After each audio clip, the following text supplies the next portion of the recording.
bismillahi audu billahi min ashaytaani irrajim bismillahi arrahmani irrahim alhamdulilahi rabbil alamin wa sallallahu wa sallam ala sayyidina muhammadin wa alihi wa sahbihi wa qadimihi wa ummati ajmahin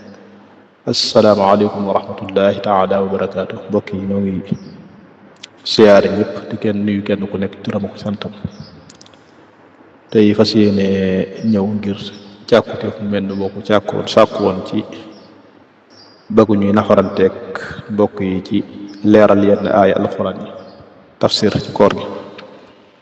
dafa leeral na tafsir alxuraan nag buñ koy wax moom bu dee ba dëggantaat ba moom boobu taxul ñuy wax defuñu ko mënuñu ko sax ñun mooy bëgg firi alxuraan ci sa xam-xam bopp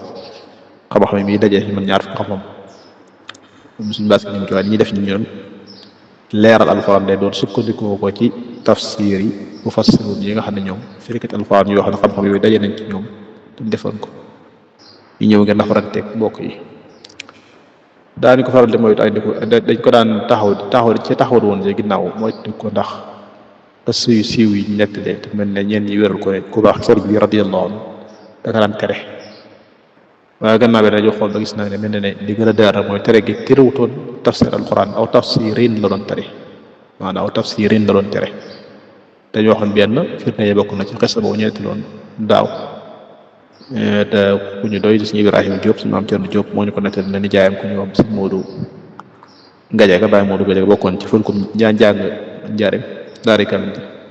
moo ko waxoon na ko moom la déggoon mag ña te mu fekk na si mbalim jëm daal ñooy ne mag ña ne woon ñu daan dégg mag ña daal wax ne noonu la sëñ bi nettali woon xesa boobu ñu wax ci wàllu tafsir ak ñu dégg ñii di ko nettali bokkul moom nam déggoon maanaam mooy rek ci tënk mooy sëriñ daa waxoon ne fu ñuy firi alxuraan wala fu ñu koy tekkee fu ñu koy tafsira te koy def matalawul sart ya jaar na sol daal léegi weñ di dox wala daw bam xar ngir bañ koo fekk waaye nag fu ñu koy defee te koy def sart yi day jëm moom kon jar na ta sol daal li weñ di dox jëm fa ngir fekk ko ba daal yi xar loolu mooy maanaam wax xisa boobu kon da ngay yàq boo ci sukkandikoo da ngay dégg ne kon aw tafsir la doon bañ benn bi tam mooy buñ delloo ci masalik ba mu indi li nga imaam lii daal ko wax ne xam-xam yëpp ci gën mooy tawxiid bu jàllee tafsir bu jàllee xadis loolu da nga defar a dégg ñeen ñaan loolu wax it yi daal la du waxe sëñ bi déedéet sëñ bi ci masalik leen dégg daa waxoon ne lim ci indi lépp lu ñëw lu wér la lu sax la na nga ko saxal kon bu indee foofu waxee daymaan yi muy Ali daal yi radiyallahu anhuma doy gum ko doy ak ànd gum ci ànd moo tax mu indi ko foofee kon yooyu ala kulli xaal boo ko boole rek day war a ne kon li ñu jàpp ne mooy li dër daal mooy sëriñ bi bañu toon tafsir alxuraan bi itlaaq déedéet aw tafsirin la doon bañ loolu incha allah mooy li dër kon ñu tàmbali incha allah nañ ko deele woon ndax na dañuy jël ci yenn saar yi ndànk-ndànk di ànd ak koor gi ngir nafarante ko rek ak dund la ko weer wi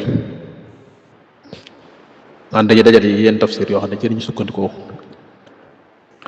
xam naa ñu tàmbalee nag ci suratul fatiha nga xam mooy saar yi nga xam ne moom la suñ boroom tàmbalee téere bi moom lañ tàmbalee téere bi alquran suratul fatiha ndax am solo ko am solo ak ngëneel yim làmboo àtte yim làmboo ak doon gi mu doon fii kaayam li tàmbalee mu ci toppee nag ñu doo tàmbalee suratul qalam mooy su iqra jëm naas insha allah wala ñu tàmbalee ci saar yi daal saar yi al xisaarul mufassal mooy saar yi nga xam ne lu gudduñu ndax nafarante gën a yomb njariñ li gën a yaatu ci mbokk yi boo defee saabu weeru ko ñëwee te ñu jàllaat ci yeneen bu keroog insha allah bi taxala ñuy mën a def lépp